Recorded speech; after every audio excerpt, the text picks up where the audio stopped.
क्योंकि आपकी धर्मपत्नी, आपकी माँ, आपकी बहन आपके लिए कामना कर रही हैं कि आपके जीवन में जो भी ब्लॉकेजेस हैं वो हटें, आपके जीवन में जो भी दिक्कतें आ रही हैं वो हटें, आप निरोगी रहें, आपकी आयु में वृद्धि हो। क्योंकि जब तक ऐसा वो कामना नहीं करेंगी, भगवान को प्रसन्न नहीं करेंगी, तब तक चीज़ें आपके जीवन में सरल और सुगम नहीं होंगी। यानी कि आध्यात्म और आपके कर्म कर्म जो आप डेली बेसिस पे कर रहे हैं, जब कंपाइल होते हैं तब बनता है भाग्य, और उसी भाग्य से आपका जीवन सरल और सुगम होता है, जिसका आप सेवन करते हैं, जिसका आप भोग करते हैं, और जिसका भोग आपकी अगली पीढ़ी को भी चैनलाइज होता है।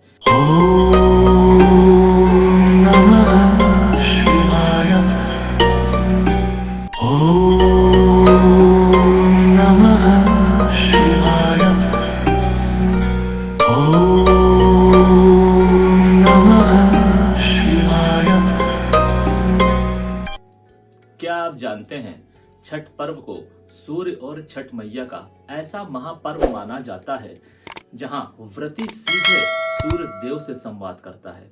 यही कारण है कि ये व्रत सबसे कठिन, सबसे शुद्ध और सबसे फलदायी कहा गया है। छठ पर्व सिर्फ एक व्रत नहीं है, बल्कि सूर्योपासना का एक पारंपरिक पौराणिक संवाद है, पौराणिक एक अध्याय है, जिसके माध्यम से हम सूर्योपासना करते हैं और सूर्यदेव को प्रसन्न करते हैं, जिसका उल्लेख ऋग्वेद और महाभारत में मिलता है। द्रौपदी ने सूर्य आराधना करके अर्जुन को महान बल और उन्हें विजय दिलाई थी। यही कारण है कि हमारे समाज में लोग इस व्रत को बहुत ही हर्षोल्लास के साथ करते हैं। ये व्रत रखने के लिए सबसे पहले आपके जीवन में जरूरी है दृढ़ संकल्प, क्योंकि ये व्रत रखना इतना आसान नहीं है। छठ पर्व में व्रती कठिनाई भरे नियम, उपवास, जल त्याग और शुद्धि के माध्यम से छठ मैया और सूर्य की साधना करते हैं, जिससे उनके जीवन में हर्षोल्लास आता है। मान्यता है कि इस व्रत के माध्यम से व्रती को संतान सुख, पारिवारिक सुख शांति और निरोगी काया मिलती है, जिसके माध्यम से आप अपने जीवन को सरल और सुगम बनाते हैं। इस वीडियो के माध्यम से आप ये जानेंगे कि ये छठ पर्व का क्या महत्व है, कौन सी ऐसी रेमेडीज हैं जिसे आप करके अपने जीवन में समस्याओं का निदान कर सकते हैं, और कौन सी ऐसी समस्याएं हैं जिसकी रेमेडी छठ पर्व में की जाती हैं, क्या क्या खास मान्यताएं हैं। Welcome celestial seekers to the cosmic journey where the stars align and destinies unfold. मैं यहाँ हूँ ताकि ब्रह्मांड के रहस्यों के माध्यम से आपको गाइड कर सकूं और ज्योतिष के ज्ञान से आगे का मार्ग प्रकाशित कर सकूं। जैसा कि आप लोग जानते हैं कि दिवाली के पर्व के बाद आने वाला जो सबसे बड़ा त्योहार है हमारे देश में, वो है छठ पर्व, जिसको लेके हमारी महिलाएं, हमारे घर के लोग बहुत ही ज्यादा हर्षोत्साहित रहते हैं। पुराणों में इसका काफी उल्लेख है। आज हम ये जानेंगे कि वैज्ञानिक दृष्टि से इसका क्या महत्व है, क्योंकि सबसे ज्यादा, जैसा कि आपने अभी तक समझा, मैंने जो आपको बताया है कि इस व्रत में छठ मैया और सूर्य देव की उपासना होती है। विज्ञान कहता है कि जब हम सूर्य को अर्घ देते हैं और सूर्य की रोशनी जल के माध्यम से टकरा कर आपके शरीर में पड़ती है, तो हमें विटामिन डी प्राप्त होती है, पॉजिटिव कॉस्मिक एनर्जी प्राप्त होती है, जिससे हमारे जीवन में अगर कोई रोग आ रहा है, यानी कि सरल भाषा में कहा जाए, हमारी रोग प्रतिरोधक क्षमता अच्छी होती है, जिससे हम डेली बेसिस पे अपने आप को मजबूत बना पाते हैं। इसके अलावा हम सूर्य की उपासना करते हैं, जिससे हमारे जीवन में पॉजिटिविटी आती है।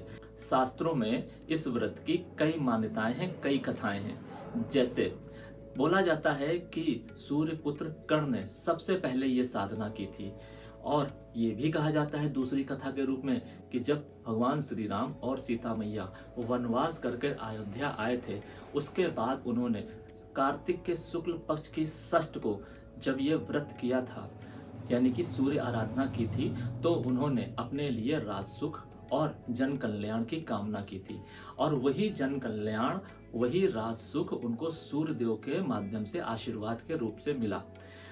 अब यहाँ पर आपको एक बात समझने की आवश्यकता है, यहाँ पर आपको गलत नहीं होना है, कोई भी नेगेटिव थॉट लेके नहीं आना। वो भगवान थे, और भगवान होते हुए भी उन्होंने हमको ये समझाया है कि व्रत का क्या महत्व है, रीति रिवाजों का क्या महत्व है।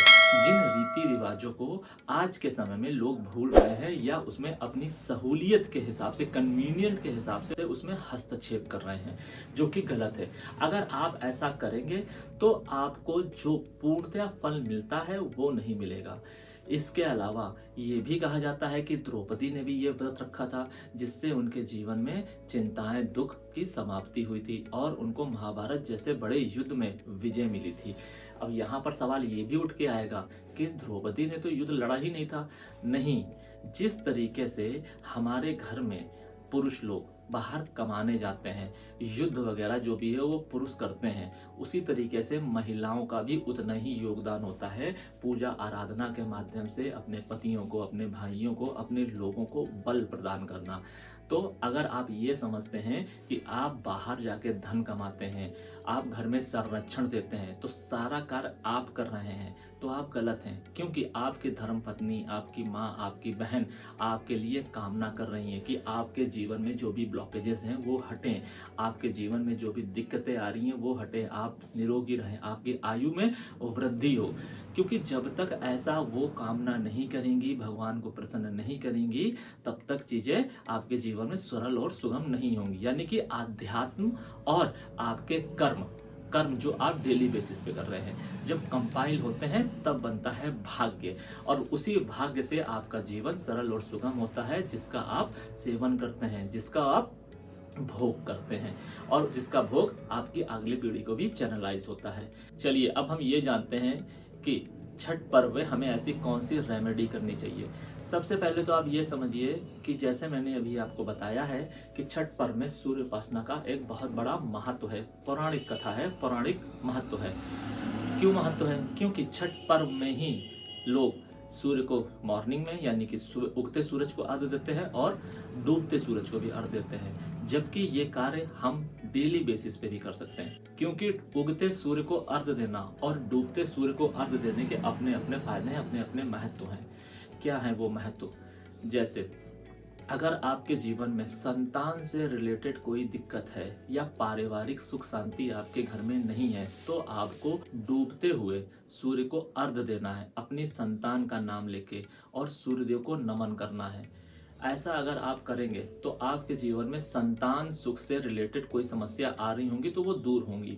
वहीं अगर पारिवारिक सुख शांति से रिलेटेड दिक्कत आ रही होगी तो जिस व्यक्ति से रिलेटेड आपको दिक्कतें आ रही हैं उस व्यक्ति का नाम लेके आपको अर्घ्य देना है। इससे उस व्यक्ति का मानसिक संतुलन अगर खराब है या फिर उसकी जुबान खराब है, उसके विचार खराब है, जिस भी माध्यम से वो घर में अशांति फैला रहा है या फैला रही है, उसमें उसके शुद्धता आएगी और वो आपके हिसाब से या फिर आपके घर के माहौल के हिसाब से अलाइन होगा, और इससे आपके घर की पारिवारिक शांति स्थापित होगी। अब अगर आपके घर में रोगों से रिलेटेड कोई दिक्कत आ रही है, तब उस रोगी व्यक्ति का नाम लेके आप शाम के समय अर्घ्य दे सकते हैं। इसके अलावा आप शाम को अर्घ्य देते समय यानी कि जिस समय सूर्यास्त हो रहा हो उस समय अर्घ्य देते समय ओम सूर्याय नमः का 11 बार चैंट कीजिए और आप सूर्यदेव को अर्घ्य दीजिए। आपको अर्घ्य इस हिसाब से देना है कि आपके 11 चैंट भी हो जाएं और उसी दौरान वो अर्घ्य कंप्लीट हो, इस हिसाब से आपको अर्घ्य देना है। और वहीं अगर आपको दीर्घ आयु चाहिए या फिर आपके जीवन में अपने पति को लेके या फिर आप अपनी पत्नी को लेके कंसर्न है, उस कंडीशन में क्या करना चाहिए? उस कंडीशन में आपको अपनी पति या पत्नी का नाम लेके अर्घ्य देना चाहिए और सूर्यदेव को नमन करना चाहिए। अगर आपके जीवन में ऋण से रिलेटेड दिक्कत है, आपका व्यापार नहीं चलता है, आपके व्यापार या फिर आप जॉब करते हैं, जॉब में आपको प्रमोशन नहीं मिल रहा है, उस कंडीशन में क्या करना चाहिए? उस कंडीशन में आपको छठ पर्व वाले दिन अन्न का दान करना चाहिए, कपड़ों का दान करना चाहिए यथासंभव। इससे आपके जीवन के पाप कटेंगे, और जब आपके जीवन में पाप बढ़ते हैं तभी आपके जीवन में ऋण आता है, ब्लॉकेजेस आते हैं, पितृदोष आता है, और पितृदोष भी शांत होगा यहाँ से। और उसी पितृदोष के माध्यम से अगर आपके जीवन में कोई ब्लॉकेजेस आ रहे होंगे या आपके घर में मांगलिक कार्य नहीं हो रहेंगे तो वो भी संपन्न होना शुरू हो जाएंगे। अब यहाँ पर आपको एक और चीज समझनी है कि हर व्रत और हर तिथि का अपना एक महत्व है। ऐसा समझने की गलती कदापि मत कीजिएगा कि आप ये कार्य प्रतिदिन कर सकते हैं, यानी कि आज छठ हो गई, आज कल सप्तमी है, परसों अष्टमी है, आप शाम के समय अर्घ देके आप सोचें कि यही चीज आपके साथ फलीभूत हो जाएगी, तो नहीं। हाँ, लेकिन अगर आप शाम के समय, संध्या के समय डूबते सूर्य को अर्घ दे रहे हैं तो ये आपको बेनिफिट जरूर देगा। लेकिन यही क्रिया अगर स्पेसिफिक तिथि में होती है, हर एक क्रिया के अपने एक महत्व है। स्पेसिफिक तिथि पे होने से उसका जो फल होता है वो कई गुना बढ़ जाता है, कई 100 गुना बढ़ जाता है, कई लाख गुना बढ़ जाता है। इसलिए आपको इस मौके का फायदा अवश्य उठाना चाहिए। और अगर आप उगते हुए सूर्य को जल देते हैं तो आपके जीवन में नई तरंगे आती हैं, नई ऊर्जा आती है। आप कोई नया कार्य शुरुआत करना चाहते हैं तो छठ पर्व वाले दिन उगते सूरज को आप जल दीजिए और उस कार्य को अपने मन में रखिए कि हे सूर्यदेव, मैं ये कार्य शुरू करना चाहता हूँ या चाहती हूँ, आप मुझे इसमें सफलता दिलाइए और इसको स्मूथली शुरू कराइए। इस तरीके की कामना करके अगर आप सूर्यदेव को नमन करेंगे और सुबह के समय आरती देंगे तो वो कार्य आपका अवश्य फलीभूत होगा। इसके अलावा क्या होता है, इसके अलावा अगर आपके दिन यानी कि आप ऑफिस जाते हैं या व्यवसाय में जाते हैं और आपके जीवन में आलस रहता है, तब आपको सूर्य को अवश्य जल देना चाहिए लाल पुष्प डालकर और चंदन, लाल चंदन डालकर। कुछ चावल भी आप डाल सकते हैं। इससे आपके जीवन में हार्मनी आएगी, आपके जीवन से आलस्य दूर होगा। और अगर आपको कोई छोटा मोटा रोग परेशान करता होगा जिससे आपका दिन खराब होता है तो उससे भी आपको शांति मिलेगी।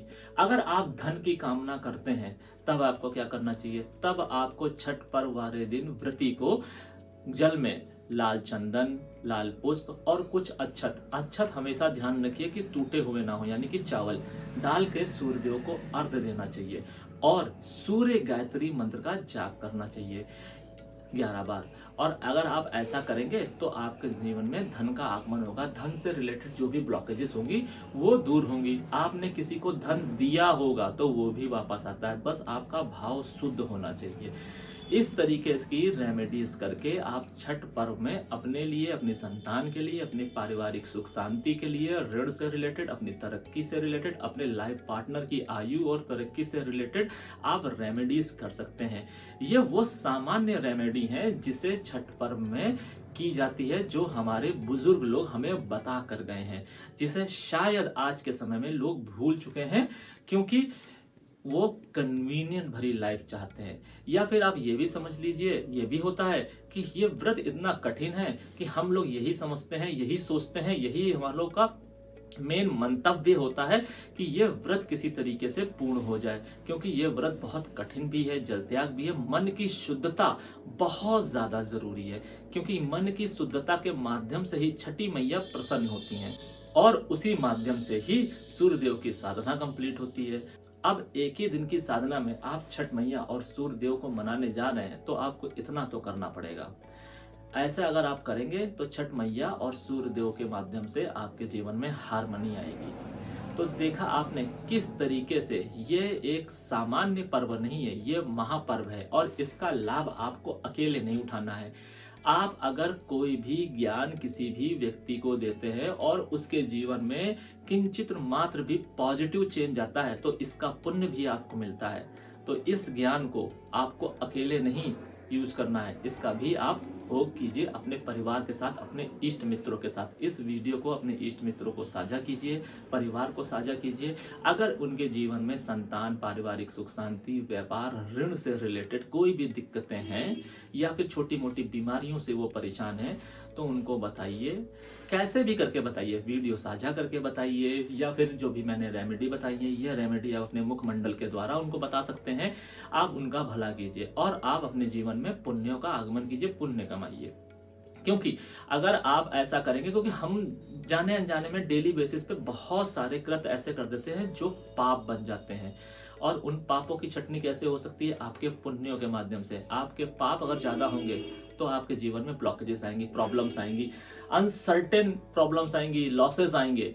वहीं अगर आपके पुण्य ज्यादा होंगे तो आपके जीवन में ऐसे लोग आएंगे, ऐसे इवेंट्स आएंगे जिसके माध्यम से उन पापों को आप कम कर सकते हैं, जिसके माध्यम से आपके जीवन में अगर कोई ब्लॉकेजेस होगी, बहुत ज्यादा ब्लॉकेजेस होगी, बहुत सारा लोग आपके खिलाफ होंगे, तो उनमें से कोई एक व्यक्ति आपके पक्ष में इस हद तक होगा कि आपको डिप्रेशन में नहीं जाने देगा और आपको हो सकता है वो जंग जीत जाए जहां पर आपके खिलाफ एक समाज खड़ा हो या फिर पूरी दुनिया ही खड़ी क्यों ना हो। और अगर आपको इससे बचना है तो आपको अपने पुण्य कर्म करते रहना चाहिए। अगर आप हमारे इस वीडियो से संतुष्ट हैं या फिर आपको अगर कोई डाउट है तो आप हमसे कमेंट के माध्यम से या हमारे व्हाट्सएप नंबर के माध्यम से हमसे जुड़ सकते हैं। और कमेंट में लिखिए जय छठ मैया।